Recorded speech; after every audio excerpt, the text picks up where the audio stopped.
தமிழ் நண்பர்கள் அனைவருக்கும் வணக்கம். கணிச்சிறகு சேனல் சார்பாக இந்த வீடியோவுக்கு உங்களை அன்புடன் வரவேற்பது நான் உங்கள் கௌசி. கார்த்திக் ரேவதி சீரியலுடைய இன்றைக்கி எபிசோடுக்கான ரிவ்யூ என்ன அப்படின்றத பார்க்கலாம். அதுக்கு முன்னாடி இது வரைக்கும் நம்ம சேனலை நீங்கள் சப்ஸ்கிரைப் பண்ணலாம்னா பண்ணிக்கிறங்க. கூடவே இருக்க பெல் ஐக்கானையும் கிளிக் பண்ணி அதில் ஆல் அப்படின்ற ஆப்ஷனையும் கிளிக் பண்ணிக்கிறங்க. அப்போ தான் நான் போடக்கூடிய வீடியோ உங்களுக்கு உடனுக்குடன் நோட்டிஃபிகேஷனாக வரும். சரி வாங்க இன்றைக்கி எபிசோடுக்கான ரிவ்யூ என்ன அப்படின்றத டீட்டெயிலாக பார்க்கலாம். எபிசோடை பொறுத்த வரைக்கும் ரேவதி மெடிக்கல் ஷாப் போயிட்டு வரேன்னு சொல்லிட்டு தான் அங்கேருந்து கிளம்புறாங்க. போனவங்கள வழியிலேயே ஆளை வச்சு மாயா கடத்திடுறாங்க. ஸோ இங்கே கார்த்தியும் ரூமில் ரொம்ப நேரம் வெயிட் பண்ணிகிட்டு இருக்காரு. ரேவதியை இன்னும் காணும். ரேவதியோட ஃபோனுக்கு கால் பண்ணால் சுவிட்ச் ஆஃப்னு வருது.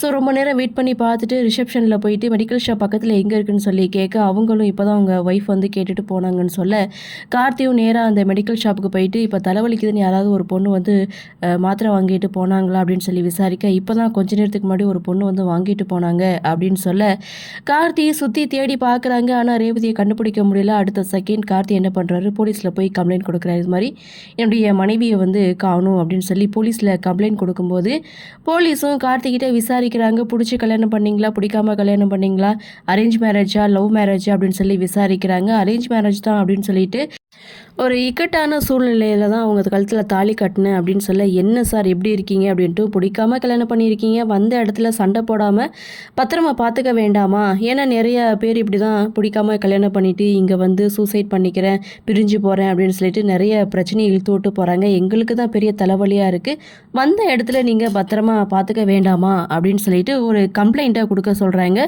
மொபைல் நம்பரையும் கொடுத்துட்டு கார்த்தி அங்கேருந்து கிளம்புறாரு. அடுத்த செகண்ட் சாமுண்டீஸ்வரி கார்த்திக்கு கால் பண்ணுறாங்க. என்ன மாப்பிள்ள நல்லா இருக்கீங்களா, ரேவதி எப்படி இருக்கா, ரேவதிக்கு ஃபோன் பண்ணுறேன் ஆனால் அவருடைய ஃபோன் நாட் ரீச்சபிள் இருக்குது, பக்கத்தில் இருந்தால் கொஞ்சம் கொடுக்க முடியுமா அப்படின்னு சொல்லி சாமுண்டீஸ்வரி கார்த்திகிட்ட கேட்க நான் கொஞ்சம் வெளியில் வந்திருக்கேன் அத்தை, ரேவதி ரூமில் இருக்காங்க, நான் கொண்டு போய் கொடுக்குறேன் அப்படின்னு சொல்லிட்டு ஃபோனை கட் பண்ணேன். என்ன பண்ணுறதுன்னு தெரியாமல் கார்த்தி ஃபுல்லாகவே தேடி பார்த்துட்டு இருக்காங்க. ஸோ இங்கே ஒரு பக்கம் ரேவதியை கடத்தி காரில் கூட்டிகிட்டு போயிட்டுருக்காங்க. இன்னொரு பக்கம் இன்ஸ்பெக்டர் கார்த்திக்கு கால் பண்ணி ஒரு பொண்ணு சூசைட் பண்ணிக்கிச்சு, அடையாளம் காட்ட முடியுமா அப்படின்னு சொல்லி கார்த்தியை லொக்கேஷனுக்கு வர சொல்கிறாங்க. கார்த்தியும் அங்கே போய் பார்க்குறாரு. அது ரேவதி இல்லை அப்படின்னு சொல்லிட்டு அங்கேருந்து கிளம்புறாங்க. சாரி சார், உங்கள் மனைவியே காணுன்னு சொன்னதுனால தான் கூட்டிகிட்டு வந்து அடையாளம் காமிக்க வேண்டியதாக போச்சு அப்படின்னு சொல்லி இன்ஸ்பெக்டர் கார்த்தி அங்கேருந்து அனுப்பி வைக்க அப்போது கார்த்தி நடந்து வந்துட்டு இருக்காரு. அப்போது கார்த்தியுடைய ஃபோனுக்கு ஒரு கால் வருது. யாருன்னு பார்த்தா மாயா தான் கால் பண்ணுறாங்க.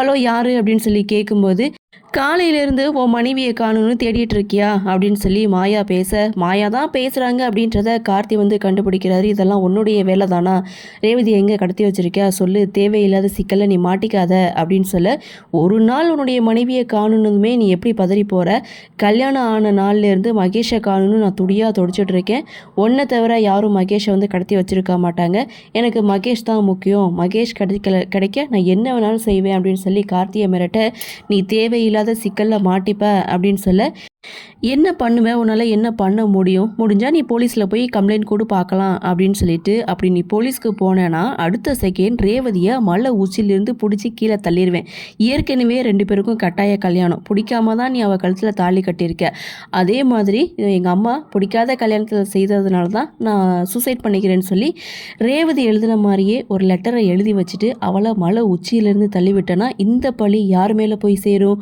ஓ மேலேயும் அந்த சாமுண்டீஸ்வரி மேலேயும் தான் போய் சேரும். அப்போ யார் ஜெயிலுக்கு போவா, நீங்கள் 2 பேரும் தான் ஜெயிலுக்கு போவீங்க, மகேஷ் கிடைக்க நான் எந்த எக்ஸ்ட்ரீமுக்கு வேணாலும் நான் போவேன், எனக்கு இன்னும் 2 மணி நேரத்தில் மகேஷ் என்கிட்ட வந்தே ஆகணும், அப்படி இல்லைன்னா நான் ரேவதியை போட்டு தள்ளிடுவேன் அப்படின்னு சொல்லிட்டு ஃபோனை கட் பண்ணேன்.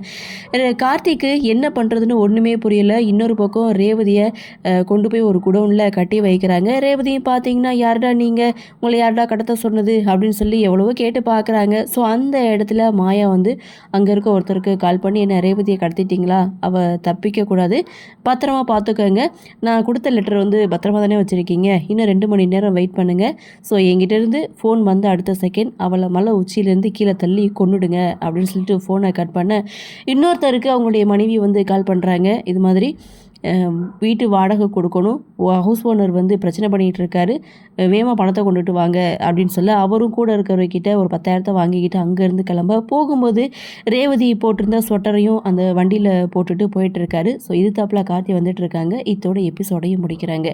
அடுத்து என்ன நடக்கும் அப்படின்ற ஒரு எதிர்பார்ப்போட எபிசோடை முடிச்சிருக்காங்க. சரி என்ன நடக்குது, என்ன மாதிரியான சுவாரஸ்யத்தோடு கதைகளை நகர்வை கொண்டு வராங்க அப்படின்றத நாமளும் பொறுத்திருந்து பார்க்கலாம்.